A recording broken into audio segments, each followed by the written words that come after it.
Hay, usapang akyat bahay naman po tayo. May akyat bahay na pumasok sa bahay mo.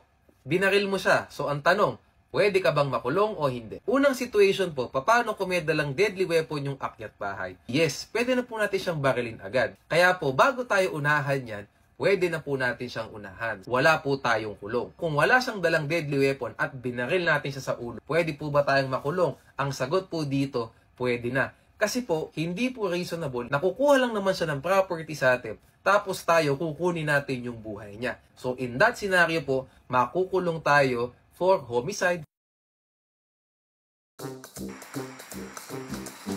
Mahal! Mahal! May magnanakaw sa labas.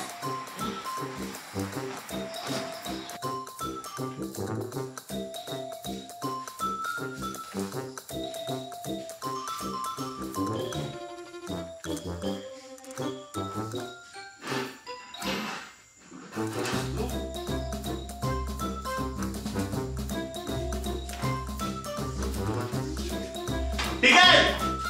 Mga magnanakaw kayo, no? Ikaw! May armas ka wala? Ha?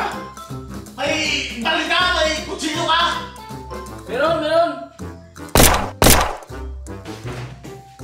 Ikaw! May armas ka wala? Wala. Sigurado ka? Wala. Sayang! Sige! Excuse. Sa sunod, ha? Pag aakyat ka ng bahay, siguraduhin mong may armas ka, ha? Sayang eh! O sige! Nakang ka dyan sa hagdan, madulas! Mamaya madapa ka, makasuhan pa ako. Ingat! Mga yawa!